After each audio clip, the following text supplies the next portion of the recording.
What's good, y'all? It's Jalen Wilson back with Illini Fan Rants, and this is episode 4. Yeah, episode 4. And I'm recording this late at night. And Illinois lost earlier Saturday morning, afternoon, evening, whatever you want to say, 31-24. And my initial thoughts about the loss, I'm not mad at the loss. You know why? Illinois was down 14, not starters, but 14 players. So, and some of them was offensive linemen. Some of them were pieces such as center Doug Kramer, quarterback, starting quarterback Brandon Peters, backup quarterback Isaiah Williams. You also had Shamon Cooper, who was a backup linebacker. You also had another offensive lineman, Jordan Slaughter, being out, who was supposed to be the backup for Kendrick Green, but but it, but he was out, so he never got to play. So Kendrick Green had to move over to center. You also had James McCourt, who was out with. I don't really know why James McCourt is out. I never got the like official injury report because Lovey he likes to tell when a player is injured 1 hour before kickoff. I don't know why. I don't like that. It's dumb to me. I mean, I get you on other teams knowing what's going on with your program and everything, but it's all good for people like me and other people in the Illinois media because, if we write an article or make a video about such and such player and they're out and we don't know what hour before the game, I mean, what are we supposed to do about that article or that video that we always already posted or put up? Yeah. But like I said earlier, Illinois lost 31-24. Not mad about the loss. 4 10 players out. Illinois showed heart. That's what I liked. Illinois is actually down to the fourth string quarterback because after the first possession, Matt Robinson, the third string quarterback for Illinois, got hurt. And the fourth string quarterback is Corian Taylor, who I'm actually happy and he was actually a fan favorite after week 1. Don't sleep on him. He was a fan favorite after week 1 when Illinois lost to Michigan. He was a fan favorite. So people want to see him over Matt Robinson. I want to see him over Matt Robinson. I was happy when I saw him on the field. I wasn't happy that Matt Robinson got hurt. And I don't like Matt Robinson from a on the field standpoint. From off the field, he's cool. I guess I never met him, but he's cool. I mean, I really don't hope anyone ever gets hurt, but it was like I was actually happy when I saw Corin Taylor step on the field, but I was kind of sad when I saw Matt Robinson just limp off, limp off into the locker room. 'Cause I was like, dang. I was like, well, that sucks for him because this is his chance to prove himself. But this turned into the Corey Taylor show, if we be honest. And he impressed. I mean, he threw for let me read my notes. 273 yards, which is better than last game's starting quarterback Brandon Peters. He also threw for 2 touchdowns, but he threw for 2 picks. One pick was bad. I don't remember the first pick, but one pick. No, the second pick was in the red zone. It was a forced error actually. He forced it. Did another pick. I don't remember where it was, but I remember he just overthrew it and got it intercepted. But he actually performed well today. He impressed me. He impressed a lot of people. He brought energy. He brought life into this offense that they needed. He looked like he was supposed to be running a Rod Smith offense, the offense that's like a no huddle, spread offense that's fast paced. That defense have to keep up with, and it's hard for Purdue at times to keep up with Illinois' offense. And this show, and I like Corey Taylor in that offense just because he's a dual threat quarterback. He can run. He's not the best thrower. He had a couple inaccurate throws to where wide receivers, like if they was on a crossing route, he would throw it a little bit too far behind them or a little bit too far in front of them, and it will almost be intercepted. So hopefully that's things he can work on for next week because he's probably gonna be the starting quarterback for next week. Since Brandon Peters is going to be out for until the 21st. of November, which is a 2 week stretch, 3 weeks if you don't get to play on the 21st of November. Also, we don't know about Isaiah Williams, who came in contact with one of his roommates that had COVID, Griffin Moore, tight end, and so it looks like Corey Taylor, he might be starting for the next 2 weeks, and I'm happy about that. I mean, I'm not happy that two quarterbacks ahead of him caught COVID and one got injured, but I'm happy that Corey actually gets to start. And after uh some Illini fan tweets last week, they saw what they didn't see what Corey could do, but they saw that Illinois needed a spark, and that maybe Corey it's time for to give Corey a chance, and I like that. And if you're watching this, Corey Taylor, I'm sorry if I say your first name wrong. It's kind of hard for me to pronunciate sometimes. Uh, Also, it was kind of hard for him at times just because I think Ross Smith was drawing up too many dink and donks, did check down plays, dink and donk plays.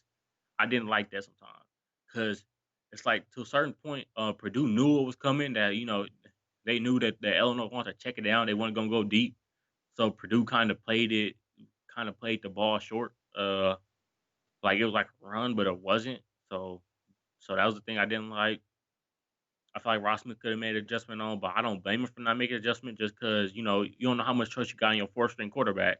Uh, but after this game, you should trust him a lot more. But also, Josh Imatorbhebhe couldn't really get going just because Purdue decided to bracket him most of the game.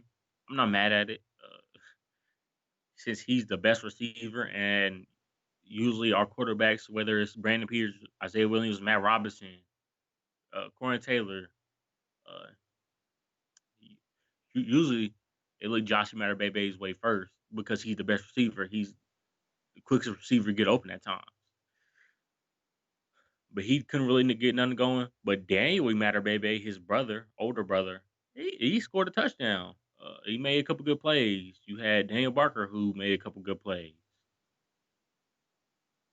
But as far as offense go, it struggled at times. It didn't struggle at times. It looked a lot better than last week, and that's what I'm happy about. It looked a lot better than last week.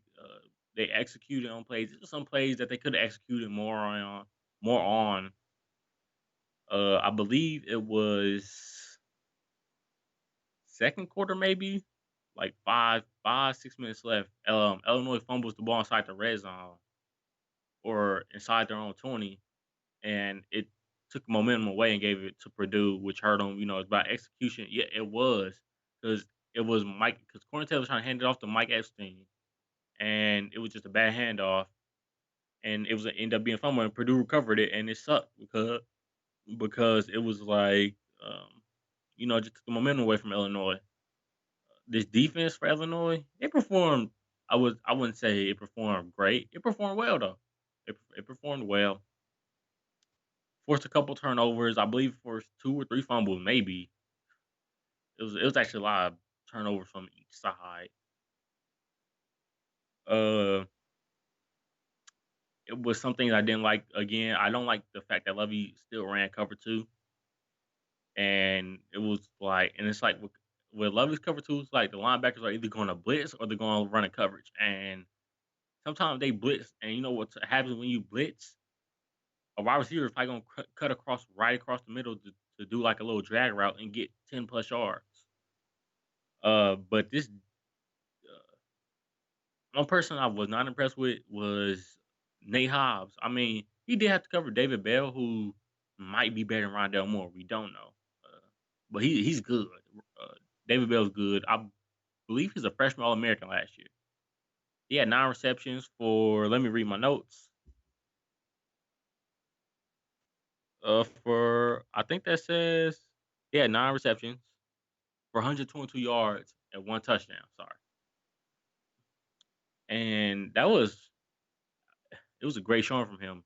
He caught the game stealing not touchdown pass. He caught the game stealing pass from Alex O'Connell on a 3rd and 11, if I'm not mistaken, with like a minute 39 left. So that ended the game.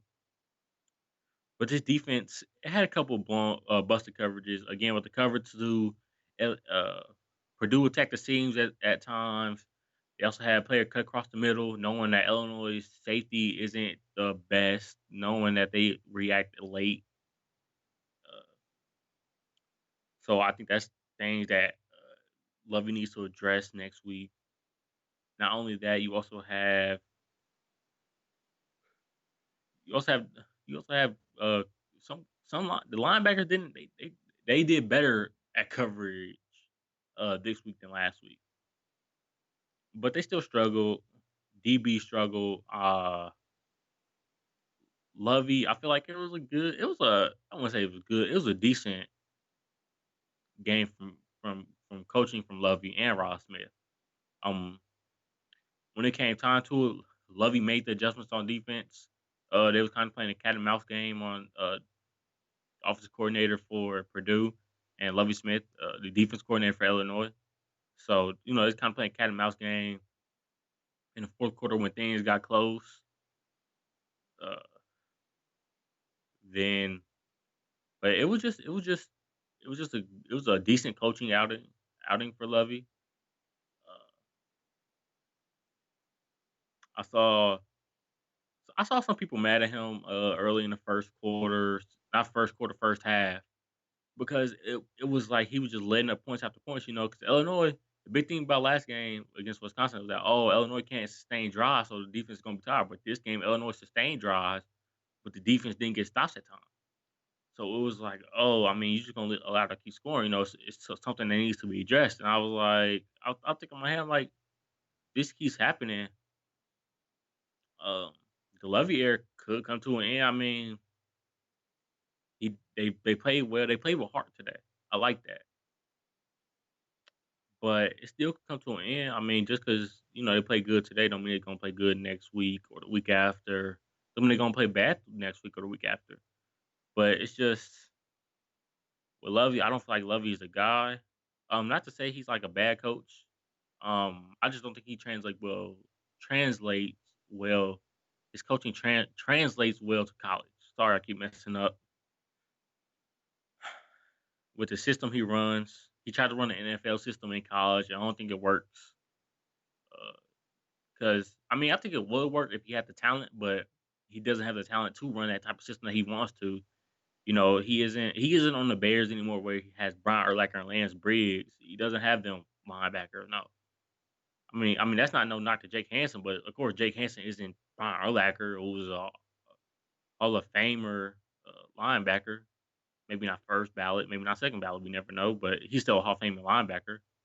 Lance Briggs, who's not a Hall of Famer, but he's a he was a good linebacker. Um, but I feel like with next game, Illinois needs to